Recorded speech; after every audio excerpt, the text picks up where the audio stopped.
सलमान खान बॉलीवुड में किसी का करियर चमका भी सकते हैं, वहीं पल भर में किसी का करियर बर्बाद भी कर सकते हैं। सलमान खान की बॉलीवुड में पकड़ का अंदाजा आप इसी बात से लगा सकते हो कि जिसने भी सलमान से पंगा लिया वो भाई के ईगो और गुस्से का शिकार हुआ, फिर चाहे वो एक्टर हो, डायरेक्टर हो या फिर सिंगर हो, इस बात से कोई फर्क नहीं पड़ता।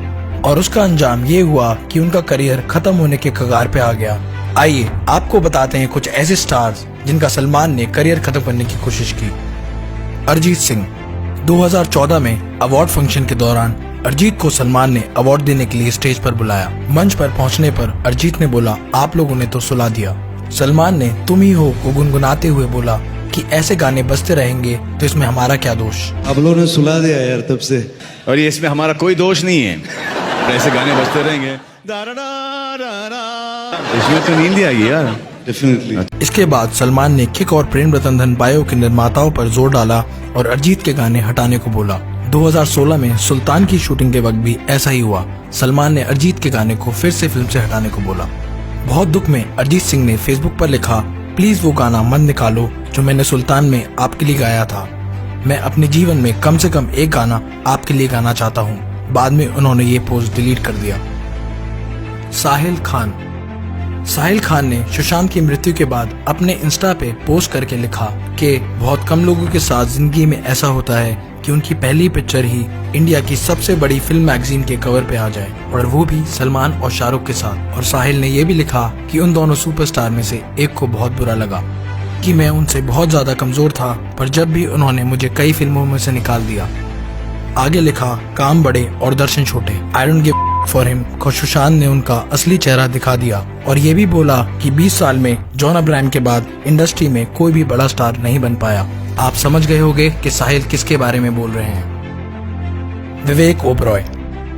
2003 में सलमान का ऐश्वर्या के ब्रेकअप के बाद विवेक और ऐश्वर्या 7 पिक्चर में काम कर रहे थे जो सलमान को पसंद नहीं आया, और सलमान ने विवेक को 41 बार शराब पी के रात में कॉल किया और उनको जान से मारने की धमकी दी। 2003 में विवेक ने प्रेस कॉन्फ्रेंस बुलाई। Salman Khan called me on my phone. उन्होंने मुझे मेरे मोबाइल पे फोन किया डायरेक्टली। शराब के नशे में धुत थे। उन्होंने ऐश्वर्या का नाम लिया, बहुत चीप बातें की। विवेक को इस साहस की कीमत अपने करियर फ्लॉप होने से चुकानी पड़ी। विवेक ने सलमान से कई बार माफी मांगी, पर सलमान को उस बात का कोई फर्क नहीं पड़ा। उसके बाद से विवेक का करियर बॉलीवुड में खत्म हो गया। Aishwarya Rai. Times of India के 27 सितंबर 2002 के आर्टिकल के हिसाब से सलमान खान और ऐश्वर्या का बहुत ही टॉक्सिक रिलेशन था। जब वो उनसे दूर जाने की कोशिश कर रही थी और उनका फोन नहीं उठा रही थी, सलमान अपने आप को चोट पहुंचाते थे। एक बार अजीज मिर्जा की फिल्म चलते चलते के दौरान सलमान जबरदस्ती सेट पे आए और उन्होंने अपने आप को मारा। इसके डर के मारे डायरेक्टर ने बैकअप कर दिया।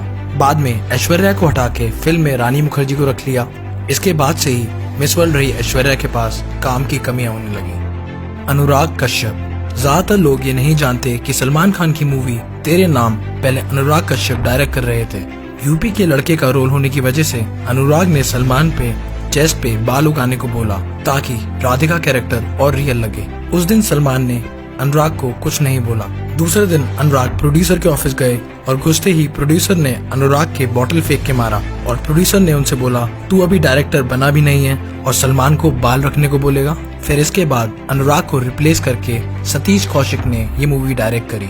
उसके बाद से ही आज तक अनुराग और सलमान के रिश्ते बिगड़े हुए हैं। अभिनव कश्यप। 2010 में दबंग 1 के डायरेक्टर अभिनव कश्यप ने सलमान और उनकी फैमिली पे आरोप लगाया। अभिनव ने FB पोस्ट में लिखा कि सलमान के चक्कर में उनकी फैमिली तबाह हो गई और उनका डाइवोर्स भी हुआ। उन्होंने ये भी बताया कि अरबाज और सोहेल उनके करियर का नियंत्रण अपने हाथ में रखना चाहते थे। अरबाज ने उनका दूसरा प्रोजेक्ट जो कि अष्टविनायक फिल्म के साथ था वो भी नाकाम कर दिया। फिर अभिनव वाईकॉम के CEO के पास गए और वहाँ भी सोहेल खान ने वाईकॉम के CEO को धमकाया कि ये प्रोजेक्ट नाकाम हो जाना चाहिए, और उसके बाद अभिनव को 7 करोड़ का साइनिंग अमाउंट वापस करना पड़ा। इसके बाद रिलायंस उनके बचाव में आया और वो बेशर्म मूवी बना पाए। अभिनव ने ये भी बताया कि उन्हें अपने परिवार की औरतों के लिए रेप की धमकी भी मिल रही थी। 2017 में ये पुलिस के पास FIR लिखवाने गए, जो कि उन्होंने दर्ज करने से मना कर दिया। आपको क्या लगता है कि गलती किसकी है, इन सब लोगों की या उन लोगों की जो पावरफुल हैं? इस वीडियो के बारे में आप जैसा भी सोचते हैं कमेंट में आके जरूर बताएं, और प्लीज लाइक और शेयर करना ना भूलें।